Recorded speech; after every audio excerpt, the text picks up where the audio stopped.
Morning, or should I say evening, to Bernard Fridman. He's our guest this morning. Bernard, welcome, and all the way from Australia. What time is it there? Probably around about Yeah, thank you, Richard. Yeah, 6. just past 6 o'clock in the evening. Thank you very much for your time. I mean, you've got such an incredible story, and I'm looking so forward to hearing more about it. So yeah, I mean, where in the world are you in Australia? I'm living in Sydney. I've been here for about 18 years. I was lecturing at Wits for 30 years, and when I basically retired, I then came across to Sydney in Australia. Okay, awesome. And then tell us a little bit about your childhood, your upbringing, where did you go to school, etc. Yeah, I'm actually a Buddhist. I originate from a little town called Leslie. It's now called Leandra. It's in Mpumalanga. It's on the way to the Kruger Park. Okay. And I went to an Afrikaans primary school, and because of that, my parents sent me to Johannesburg to learn to speak English. And that's when I went to Oribi House at Jeppe Prep. That was when I was in Standard 5. And then I obviously moved on to the high school, and I was a boarder in Oribi House. Okay, so you're a Jeppe boy at Oribi House. When did you matriculate? In 1966. So I mean, you obviously got some fond memories. Played a bit of sports at school. What were your Lots, passions? lots. I did very little academic work. My life was all about sport. And being a boarder, it was fantastic because all you had to do was shout rugby, and 15 guys would come onto the field and you could play. And I as I say, I neglected my academic side of my life. I just played rugby. I ended up, well, in athletics, I did pretty well both in distances. The school started a junior mile, which I won when I was in under 15, and then I came in the cross country. I came second in the cross country. That was so. So then I realised I did have a bit of talent as a distance runner, but I didn't exploit it. I then my main game was rugby, which I played in the first team as a scrum half in 1966. Okay. And my fly off was Jeppe Hartley, who became a well-known guy because he ended up playing in the Transvaal senior side while he was still at school. And the captain of my year was a chap called Frank Cowley. Anyway, that was the rugby side. So between rugby and athletics, I I I excelled at school, and then I played under 20 rugby. Went Well, I was in the army, played under 20 rugby, and I went on a boat cruise to Mauritius in like 1971, 72, and I came back from the cruise as fat as a pig. And I started jogging from work. I actually started jogging in my safari suit, if you know what that is. I don't know if you're old enough to know what a safari suit is. And I bumped into a schoolmate, an Oribi guy, Robert Peake. And he said to me, this was about in March, he said to me, he's training for the Comrades. So I said, Jeepers, if you can run the Comrades, so can I. And that was it. And I then trained for a couple of months, and I ran a 9-hour Comrades. And That was your first one, right? In 72. yeah, that was my first one. Yeah. That was the year I was And born. okay. Yeah, no, so I just got hooked into it. And then there was a group of runners, and it wasn't a club yet. There was a guy by the name of Manfred Heyman, whose nickname was Rocky. And he had the guys leaving from his house. It was near the Wanderers on Corlett Drive. Yeah. I joined that group, and it was an unofficial group that just used to run on a Sunday morning. And that group eventually became formalized as the Rocky Roadrunners. But I never really ran for them. I ran for Wits and for Wanderers. And my speciality distance was more the two oceans. And there was a race called Bergville in those days and the Peter Yeah, Corky. So I that's was I was gold medals in those. I came fourth in the two oceans in about 74. I was fourth in Bergville and 10th in the Corky. So that was like my forte, was more in between a standard marathon and the Comrades. yeah, Okay, now the big issue in my life was that black runners and women were not allowed to run in the Comrades. To me, it was, I couldn't believe it, to be quite honest. yeah. Even, I'll just mention this by the by, because I did the Doozy Canoe Marathon as well. Right. In those times, black women were allowed in the Doozy Valley, white women were not allowed. So, like, when I had a girlfriend who was seconding me in the doozy, she had to leave the doozy at night and go into a hotel outside of the Doozy Valley and come back the next morning because white women were not allowed in the Doozy Valley. Jeez. So that was like a hell of a strange world in sport, that there was a segregation between black and white, and also with women, that women were just non-entities, if you know what I mean. So it wasn't even a racing, it was also like a sexual discrimination as well. Yeah, it was bizarre. So I was like young, I was a university student, and you've got all kind of ideals of how the world should be. And that's when I then wrote a letter to the Star in 1974 appealing to Comrades to open to all people of color and to women.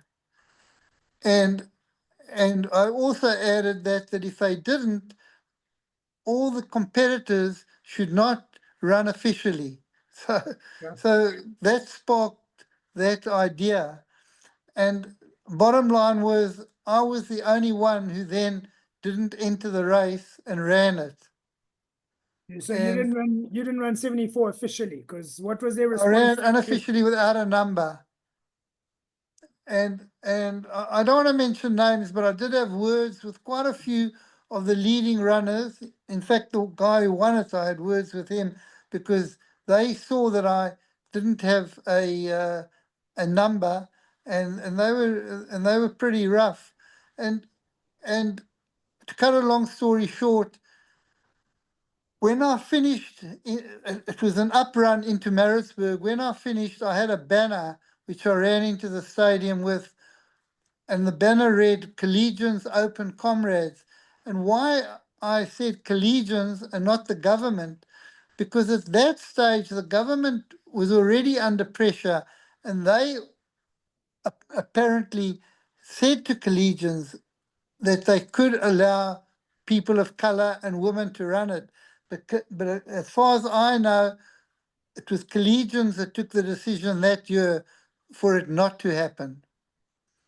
And when I ran into the stadium, that was in Pietermaritzburg, the announcer kind of announced, "Please ignore the demonstration." I mean, it wasn't like there were 1,000 people running in with a thing. It was me on my own running in with a banner, and that sparked a bit of interest because as I finished, a Star reporter got a hold of me and then published an article the next day in the Star of my reasoning of why I ran unofficially. And the good thing about that was that the next year, the very next year, 1975, Collegians opened the Comrades. So did they? I mean, obviously that's an incredible silent protest, for want of a better word. and Yeah, it clearly did the job. The fact that the rest of the guys had words with you when you'd spoken about it, and the fact that you were all going to decide to run yeah. unofficially, and you were the only one. So you took an incredible standpoint. So I mean, you got to be proud of what you did there. But being unofficial and not having entered, you obviously didn't get your medal. Is that correct? So that's correct. So I got nothing. The only good thing about the STAR report was that they put my time in. So I had an official time that was recorded at the finish of the race, and that was 6:35 was the official time. It obviously because I didn't enter, nobody else had recorded it officially, but the Star newspaper did. I mean, that's an incredible time on its own, just to run a time like that. And I think you finished in 21st. Is that correct? No, that year was just over 20. It was 25th. Okay, 25th. Yeah, my best time was I finished 21st, but that was officially 2 years later. So how many did you do in the end? I ran 4 officially and 1 unofficially. 4, 1 officially, and then they were all sub 730s, all silvers.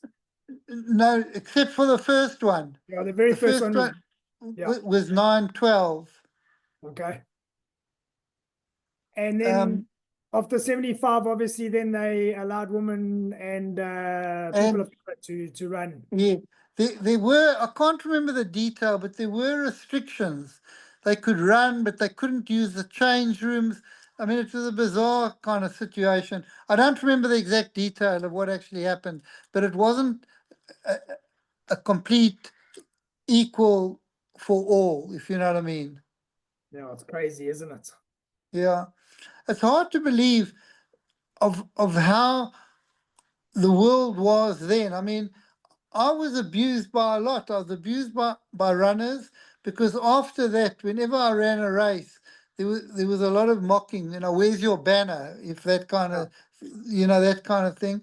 And then also, I did get abused by the police that I was questioned and they tried to determine whether I was linked to the ANC at the time, which was banned. And I wasn't. I was totally on my own. I didn't affiliate to any organization. Yeah, that's I mean, it's incredible that you stand to your principles and stick to what you believe in. And Yeah, obviously, the fact that you didn't receive your medal in 74, I know that the Comrades, the CMA Comrades Marathon Association did get in touch with you. So tell me more yeah, but about it wasn't as simple as that, Richard. What happened was then you go 20 years on, 1995 comes, and or 94, 95, and you've got the new government, and I'm not quite sure who or what changed in the Comrades collegians committee. But then what happened was they then awarded medals to black runners who had run unofficially prior to that date, prior to 95. And they were called the Forgotten Comrades. That was the name that they were referred to. They were the black guys who had run unofficially and never got medals. The Comrades Marathon Association then awarded those black runners medals. When that happened, I wrote to the Comrades Marathon and said, well, what about me? And they wrote back to me, and there was a debate between me and them. They said to me, no, you can't have your medal because you had a choice. They, the black guys, never had a choice. I then argued I never had a moral choice. And that was a debate that continued between myself and the Comrades Marathon Association.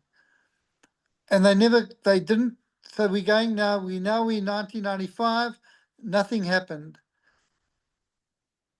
I then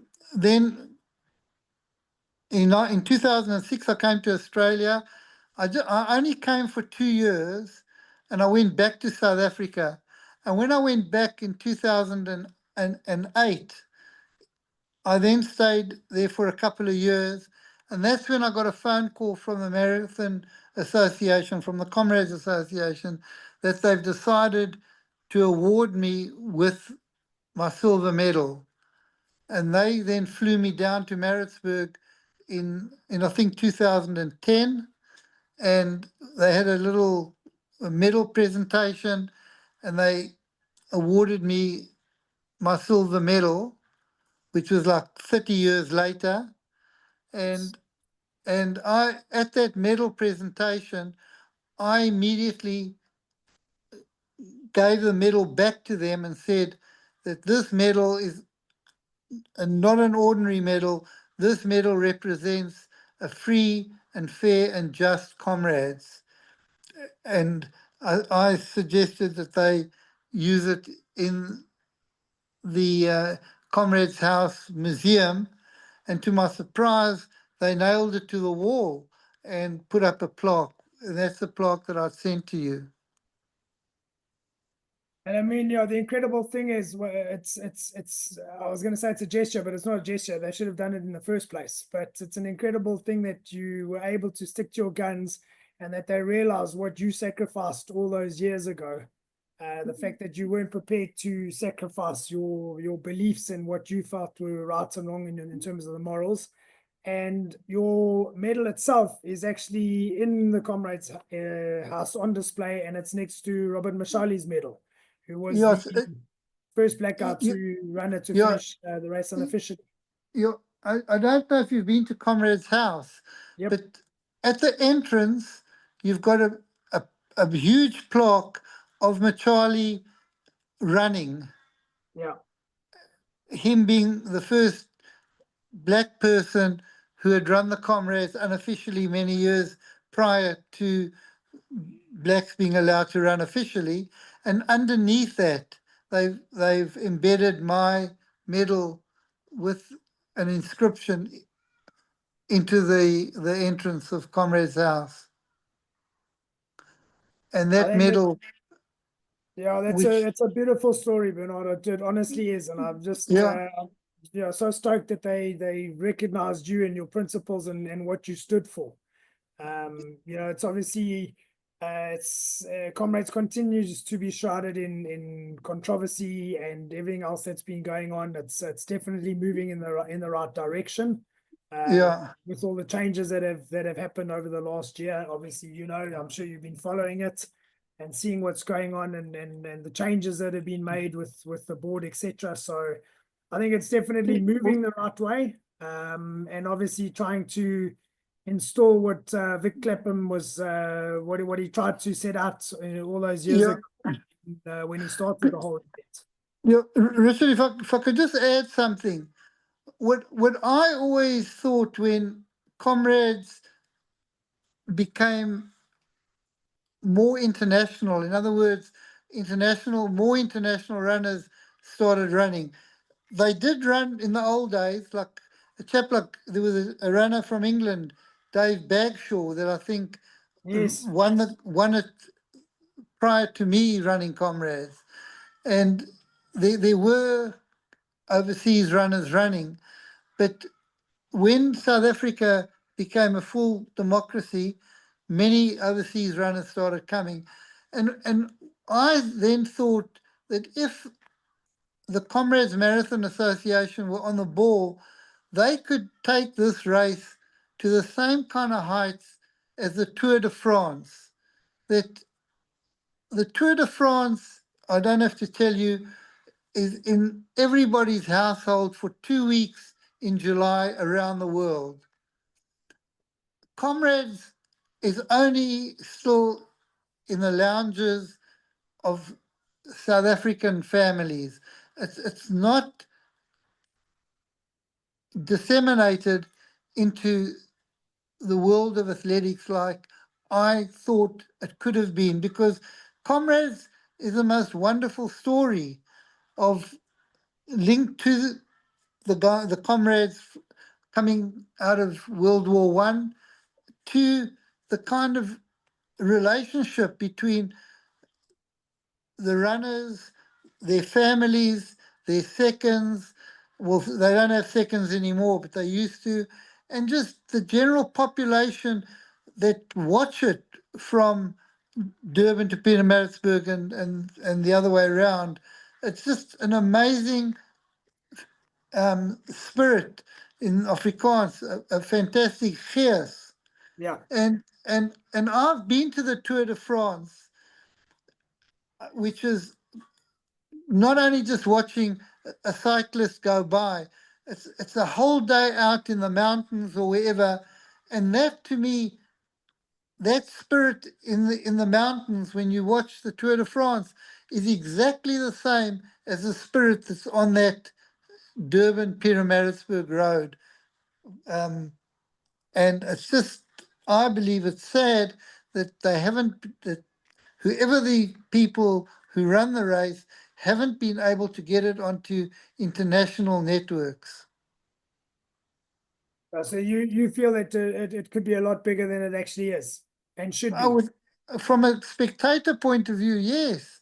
You know, when you look, the top runners, that's one story. They run and they finish and they go and have a shower.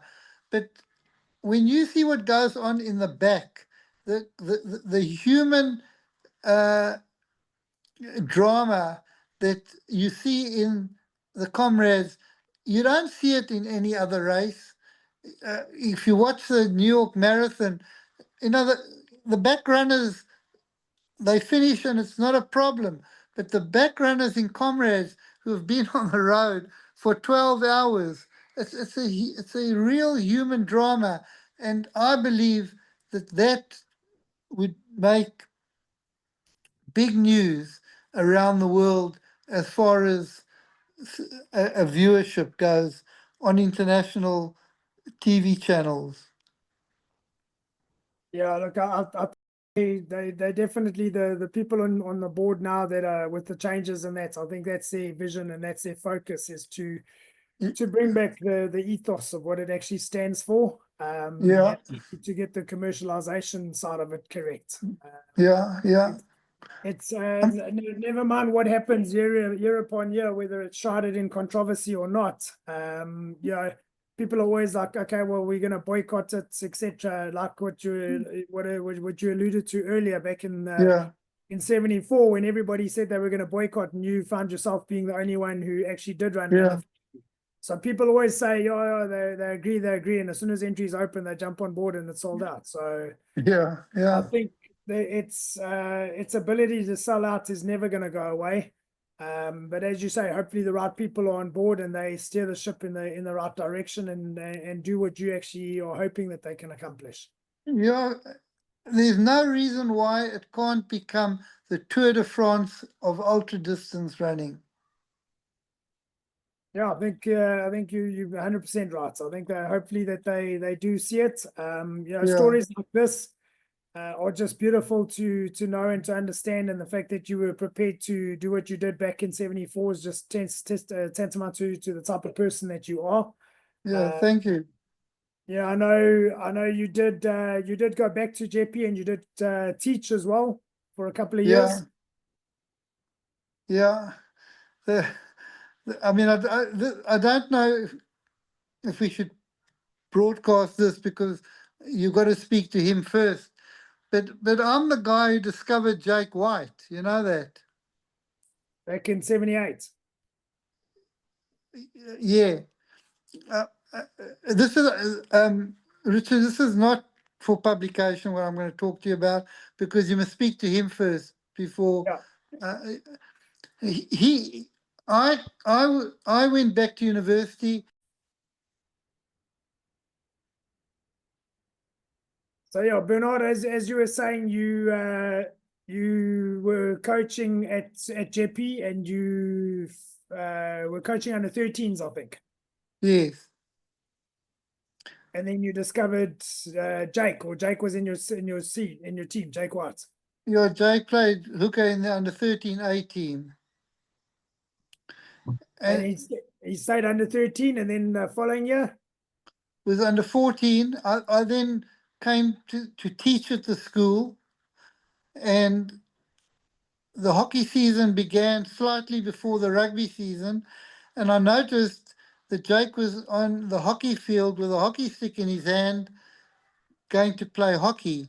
I then went onto the field and said to him, Jake, what are you doing here? And he said to me, Sir, I'm too small to play rugby. I must play hockey. So I then said to him, no ways, you're coming with me.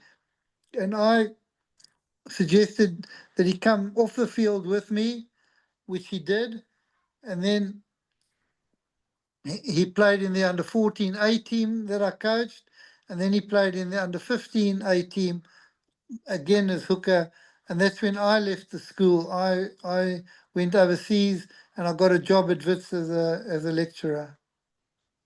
So I mean, so that was like back in 70. What did we say? 75, 76? No, No, 78, 79.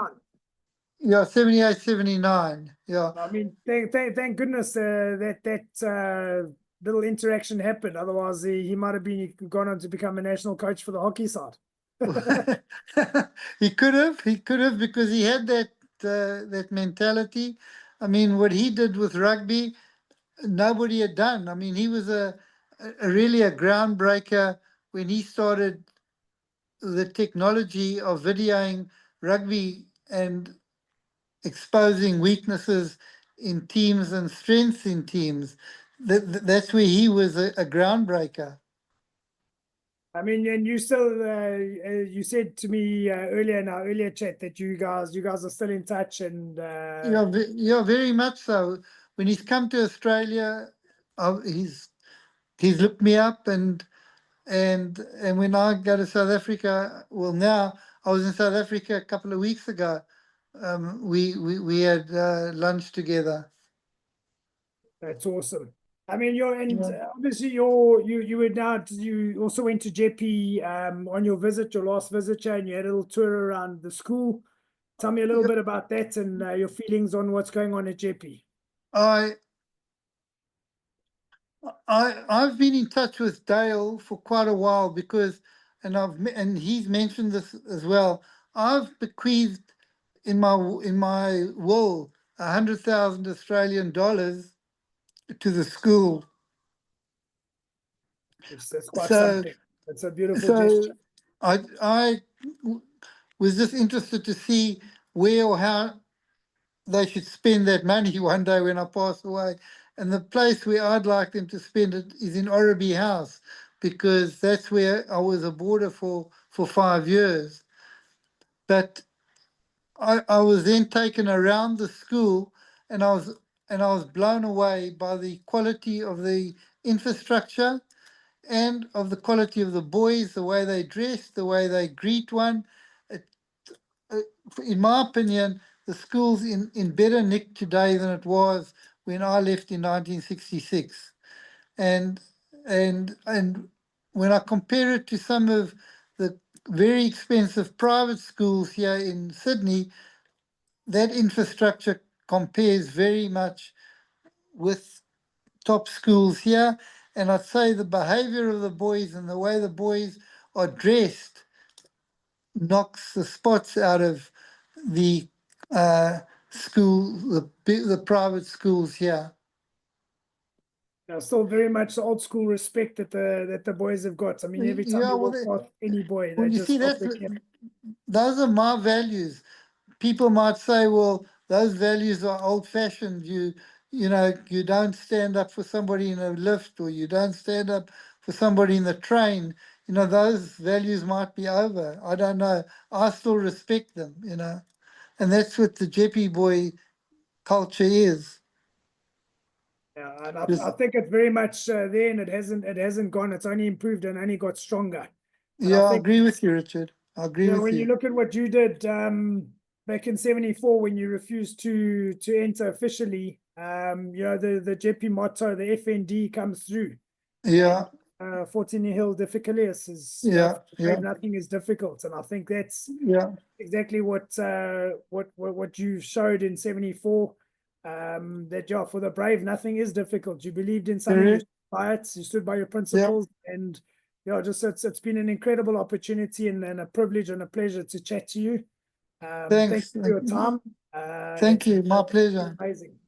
It honestly has, and yeah, we really appreciate it, and we look forward to sharing your story with our readers. And yeah, when you are back in the land of SA, let us know, and then maybe we'll do a lunch with you and Jake as well. It'd be really cool. Okay. No, I'd appreciate that. And again, Thanks, Richard. Yeah. thank you for everything, and thank you for standing up for what you believe in. It's Thank you. proper Yeah, respect. thank you. Have a magic day. Thanks so much, or magic evening now. Yeah. Okay. Cheers. Thanks, Bernard. Okay. Ciao. Take care, sir. Cheers.